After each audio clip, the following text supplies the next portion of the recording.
Hi, thanks for joining me for our latest episode of Redmako TV. I'm Deirdre and I'm a Learning Ambassador here at Redmako.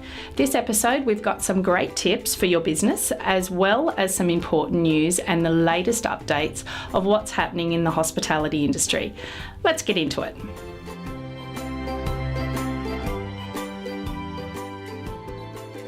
Australia's dining scene was recently ranked as second best in the world by tourists who had visited Australia. While 3/4 of tourists who come to Australia don't consider our country to be a food and wine destination, 60% of tourists leaving Australia ranked our dining scene as second best in the world, only to France. And in fact, tourists from China, US, France, India, Indonesia, Malaysia, the UK and South Korea all ranked us as number one in the world. Can you believe that?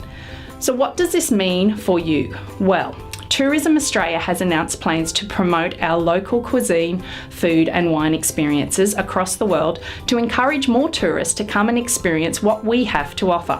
This is awesome news for our hospitality industry and for you in particular.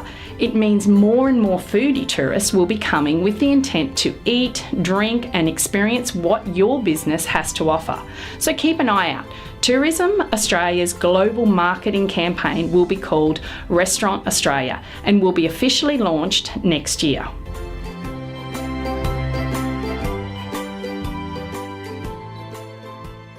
It's well and truly spring.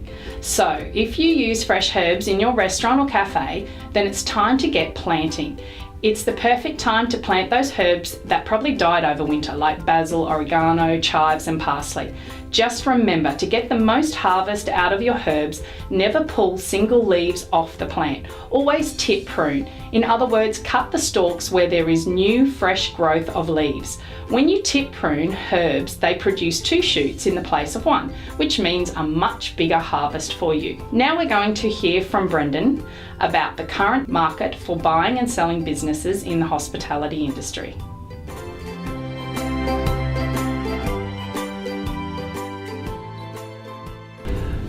Since the recent election, and I say I've been through 5 state elections and 5 federal elections, I've seen a consistent trend with each and every election.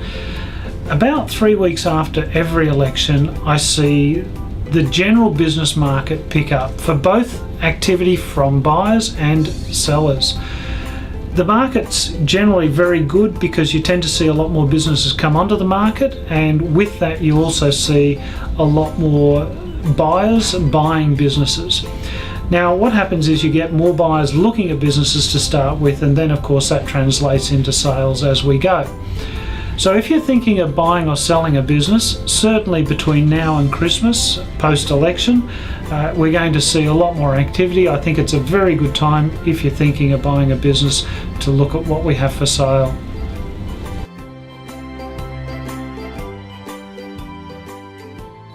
Did you know many hospitality businesses overserve food by more than 40%, whether it's putting extra icing on a cake or serving larger portions for takeaway meals than eat-in meals, or simply being more generous than the budget intended?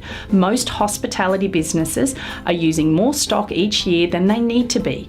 The problem is that this can mean inconsistent service and huge expenses, continually repurchasing that 40% of stock that keeps disappearing. Using scales to measure out ingredients as well as portions, you can save using all that extra stock each year. Imagine how much money your business could save. There are many more tips and resources to help your business save money through reducing food waste. This is where Good Fork Week comes in.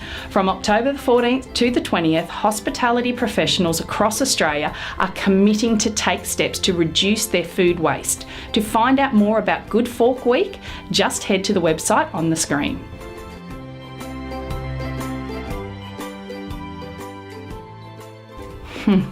Don't we all know about the different languages used in hospitality businesses? Baristas, you know what I'm talking about. So in light of this, we thought a fun activity for this week would be to connect with us and other hospitality professionals and tell us a couple of things. Firstly, do you have any names for your menu items that seem to defy logic? And secondly, what unusual orders do you receive from your customers? Let us know on our Facebook or Twitter pages.